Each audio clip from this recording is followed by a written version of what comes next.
या पवार साहेबांना हिंदू या शब्दाचीच मुळात ॲलर्जी आहे। प्रत्येक वेळेला बोलताना शाहू फुले आंबेडकरांचा महाराष्ट्र, हो तो आहेच, आमच्या शाहू फुले आंबेडकरांचा महाराष्ट्र आहे, पण त्याआधी आमच्या शिवछत्रपतींचा महाराष्ट्र आहे। त्यांचा विचार घेऊन ते पुढे गेले। पवार साहेब, आपण जाती जातीमध्ये जे भेद निर्माण करताय ना, त्याने दुही मास्ती आहे।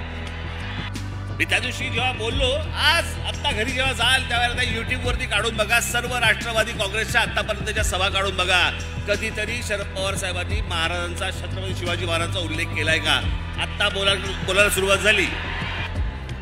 त्या दिवशी जेव्हा मी म्हटलं की शरद पवार साहेब हे नास्तिक आहेत, लागलं झोमलं, मग लगेच देवाचे बिवाचे फोटो काढले सगळे, पूजा करताना, नमस्कार करताना वगैरे। अहो, देवा बिवाचे कशाला फोटो काढताय?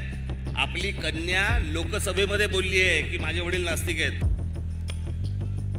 माझी 2 भाषणं काय झाली त्याच्यावरती सगळे काय फडफडायला लागले। मी जे सतत सांगतोय की राष्ट्रवादीचा जन्म झाल्यानंतर महाराष्ट्रामध्ये जातीपातीचं राजकारण मोठ्या प्रमाणावरती सुरू झालं। जात प्रत्येक जण मानत होता। पवार साहेबांना मला एकच गोष्ट सांगायची, या राज ठाकरे आहे ना, आमचं घर, आमच्या घरामध्ये आम्हाला कधी जातपात शिकवली नाही, आम्हाला जातपात माहिती नाही, आम्ही जातपात कधी बघत नाही आणि आम्हाला जातीपातीशी काही देणं घेणं नाही। आमच्या शिवछत्रपतींची समाधी जी बांधली गेली रायगडावरती, कोणी बांधली? आमच्या लोकमान्य टिळकांनी बांधली। लोकमान्य टिळकांना आता तुम्ही काय ब्राह्मण म्हणून बघणार आहात का? शरद पवार सांगतात की 2 समाजामधला म्हणे हे दुई माजवतायत, हे महाराष्ट्र आणि देशासाठी म्हणे योग्य नव्हे, मी दुई माजवतोय। पवार साहेब, आपण जाती जातीमध्ये जे भेद निर्माण करताय ना, त्याने दुही मास्ती आहे।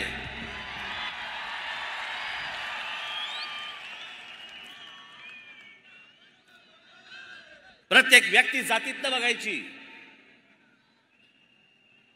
हातामध्ये पुस्तक घेतल्यानंतर पुस्तकाचा लेखक कोणत्या जातीचा आहे त्याचा विचार करून बोलायचं। मी त्या दिवशी जेव्हा बोललो, आज आत्ता घरी जेव्हा जाल त्यावेळेला युट्यूब वरती काढून बघा, सर्व राष्ट्रवादी काँग्रेसच्या आतापर्यंतच्या सभा काढून बघा, कधीतरी शरद पवार साहेबांनी महाराजांचा, छत्रपती शिवाजी महाराजांचा उल्लेख केलाय का?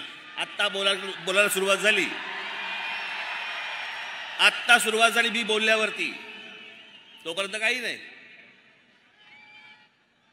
आणि काहीतरी व्हिडिओ काढतायत, तल्लीन झालेत आणि गीत रामायण ऐकतायत आणि बाजूला शिवाजी महाराजांचं पुस्तक ठेवलंय। कशासाठी खोटं करताय? ज्या दिवशी मी त्या दिवशी म्हटलं माझ्या सभेमध्ये, बस रे आता बस,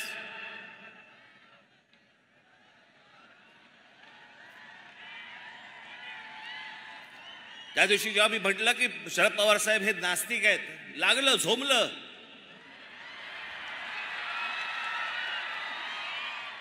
जे मला माहिती होतं ते मी बोललो। मग लगेच देवाचे बिवाचे फोटो काढले सगळे, पूजा करताना, नमस्कार करताना वगैरे। अहो, देवा बिवाचे कशाला फोटो काढताय?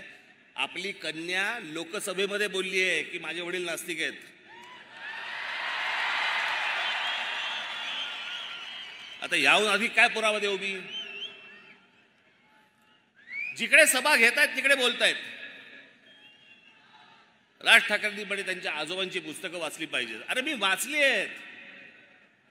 पवार साहेब, तुम्हाला अपेक्षित असलेल्या गोष्टी फक्त तुम्ही वाचलेल्या आहेत। अख्खी पुस्तकं वाचा, संदर्भासहित वाचा, मग तुम्हाला कळेल।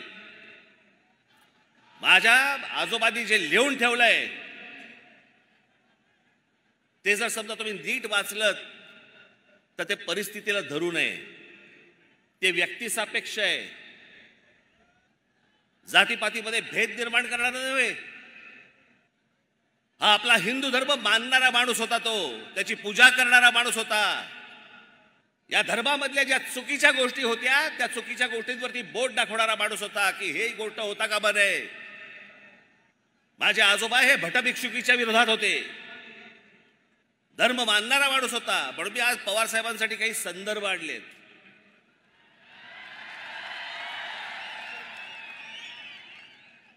आपण ते ऐकावंच, पण या टेलिव्हिजन चॅनलच्या माध्यमातून मी आपल्याला सांगतोय, संपूर्ण महाराष्ट्राने देखील डोळे उडे ठेवून,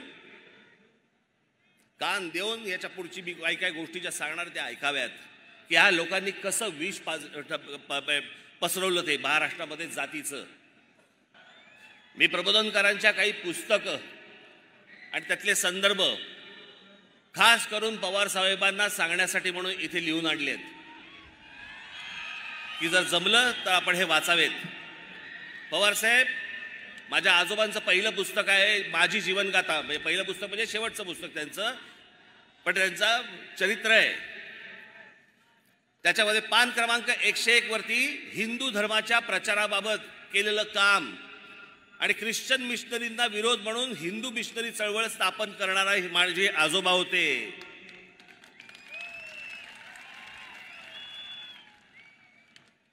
महाराष्ट्रामधला नवरात्रोत्सव आपल्याला कल्पना नसेल, सार्वजनिक नवरात्र उत्सव सुरू करणारे माझे आजोबा होते, प्रबोधनकार ठाकरे होते.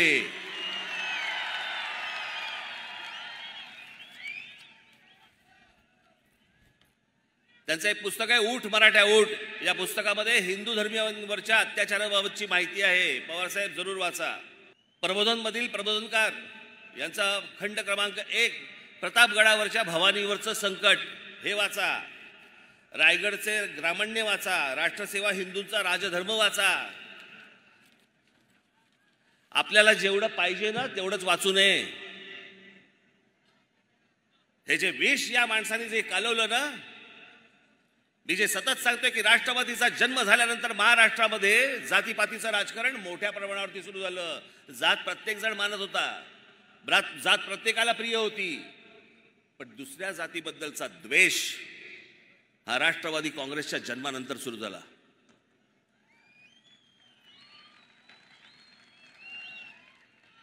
माझा मराठा बांधव भगिनी यांची माथी भडकवायची,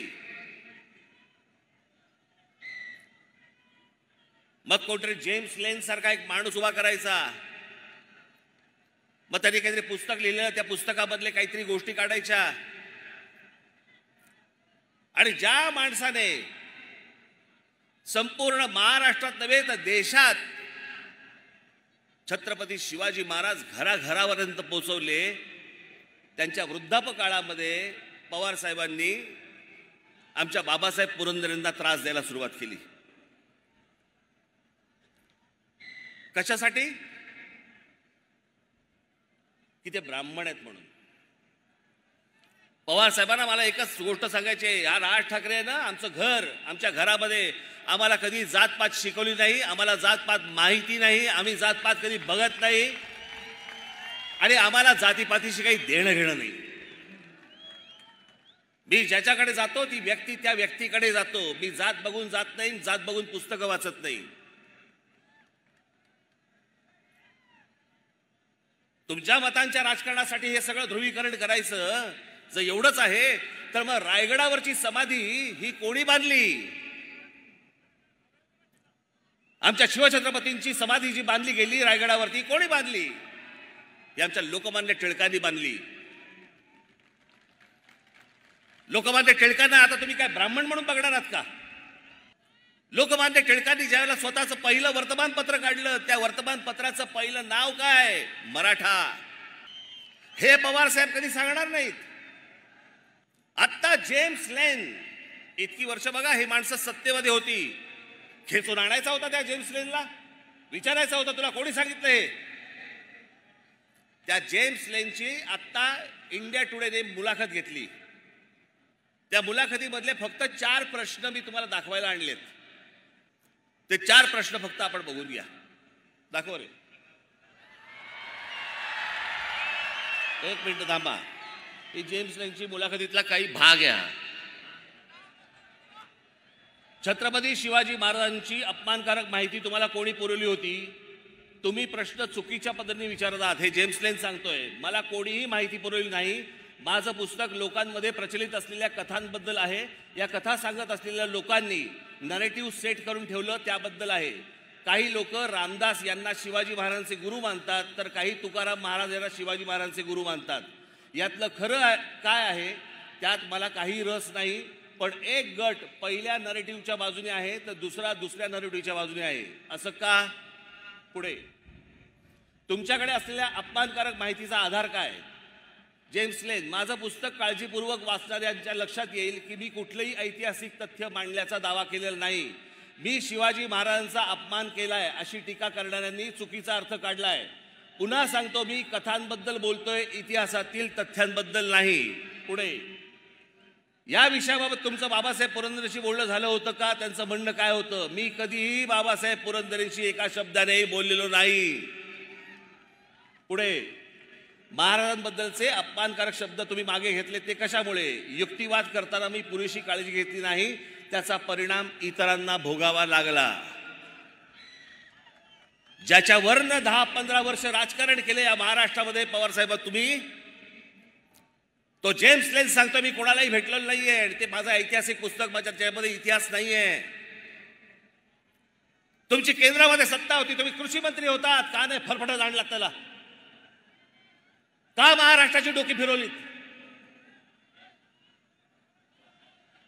कशासाठी हे विष पाजलत तुम्ही लोकांना? कशासाठी विष पाजलत? नवीन वाद उकरून काढायचे. शिवाजी महाराजांचे गुरु रामदास स्वामी होते का नव्हते? रामदास स्वामींकडे परत तुम्ही जातीने बघणार आहात? रामदास स्वामी कधी बोलले की मी शिवाजी महाराजांचा गुरु होतो? की शिवाजी महाराज कधी बोलले की रामदास स्वामी माझे गुरु होते? म्हणून गुरु शिष्याचा नात्याचा काही संबंधच येत नाही.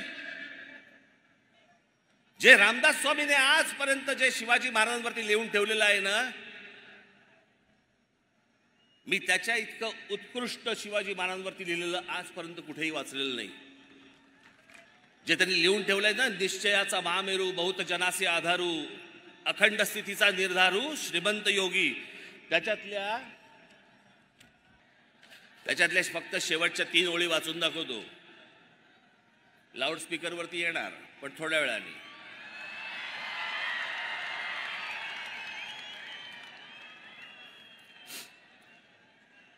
तुमचे देशी या ओळी येत नाहीत फारशा, पण हे मी तुमच्यासमोर पूर्ण वाचून दाखवतो, म्हणून मी त्यात फक्त शेवटच्या 3 ओळी वाचून दाखवतो. तुमचे देशी वास्तव्य केले परंतु वर्तमान नाही घेतले, ऋणानुबंध विस्मरण झाले काय नेणो. सर्वज्ञ मंडळी धर्ममूर्ती काय सांगणे तुम्हाप्रती, परी धर्म संस्थापनेची कीर्ती सांभाळली पाहिजे. उदंड राजकारण तटले तेणे चित्त विभागिले, प्रसंग नसता लिहिले क्षमा केली पाहिजे. रामदास स्वामी छत्रपतींना सांगतायत क्षमा केली पाहिजे. माफ करा, मला मी लिहिलंय तुम्हाला, पण मला माफ करा. गुरु शिष्याला लिहितो, कुठच्या शाळेतला शिक्षक जरा दाखवा मला. मी इतके वर्ष शिकलो, मला नाही आजपर्यंत आठवत कुठच्या शिक्षकांनी मला माफी मागितली माझी. आणि ही माफी नाहीये, यात प्रेम आहे. हे जातीपातीच्या विषापासून तुम्ही सगळ्यांनी दूर राहणं गरजेचं आहे.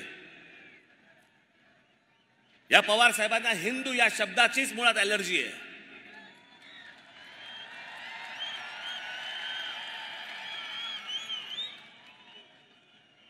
प्रत्येक वेळेला बोलताना शाहू फुले आंबेडकरांचा महाराष्ट्र, हो तो आहेच, आमच्या शाहू फुले आंबेडकरांचा महाराष्ट्र आहे, पण त्याआधी आमच्या शिवछत्रपतींचा महाराष्ट्र आहे. त्यांचा विचार घेऊन ते पुढे गेले, त्यांचा विचार घेऊन ते पुढे गेले. पण कधी पवार साहेबांच्या तोंडी शिवाजी महाराजांचं नाव कधी ऐकलं नाही.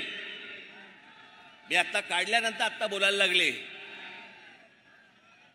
आणि हल्ली काय गोष्टी काय लपून राहत नाहीत. त्या सगळ्या राष्ट्रवादीच्या सभा तुमच्या समोर आहेत, घरी जाऊन बघू शकता. फोटो पण नसतो, फोटो पण कधी नसायचा, आता सुरू केलं लावायला. या सगळ्या गोष्टींपासून मी हे मुद्दामून आपल्याला सांगतोय, कारण हे जे सत्य जे चालू आहे ना त्यांचं. आणि पवार साहेब, पहिली गोष्ट आपल्याला निश्चितपणे सांगतो, मी जात मानत नाही, मला जातीशी काही देणं घेणं नाही. इथे कोणा ब्राह्मणांची बाजू घेण्यासाठी म्हणून मी पण उभा नाहीये आणि कोणाचीच बाजू घेणार नाहीये. महाराष्ट्र असा कधी नव्हता. याच आमच्या शिवछत्रपतींनी आम्हाला शिकवलं. 18 पगड जातींना घेऊन स्वराज्याची स्थापना केली. या 18 पगड जाती या महाराष्ट्रासाठी झटत होत्या. त्या 18 पगड जातींमध्ये विष घालवलं तुम्ही का? तुम्हाला सगळ्यांमधून मतं पाहिजेत म्हणून, आमदार निवडून यायला पाहिजेत म्हणून. अहो, एवढ्याशा छोट्याशा गोष्टीसाठी म्हणून हे कालवलेलं विष कुठपर्यंत गेले बघा. शाळा कॉलेजपर्यंत गेलं. शाळेमध्ये मुलं एकमेकांकडे जी सहज जायची, सहज भेटायची, ती आता विचार करायला लागली हा कोणत्या जातीचा आणि तो कोणत्या जातीचा, याच्याशी मैत्री करू की नको, ह्याच्याशी मैत्री करावी, इथपर्यंत घाण राजकारण आणलं. आणि म्हणून महाराष्ट्र दिवस साजरा करायचा आम्ही. मी त्या दिवशी म्हटलं ना, अरे आम्ही जातीतनं बाहेर येत नाही आहोत. आम्ही हिंदू कधी होणार, आम्ही मराठी कधी होणार. आमच्याकडे जातीने विळखा घालून ठेवल्या सगळ्या गोष्टीला. याच्या उपर आम्ही बघायला तयार नाही आहोत. ज्या महाराष्ट्राने इतके उदात्त विचार या महाराष्ट्राने दिले, तो महाराष्ट्र जातीत सडतोय.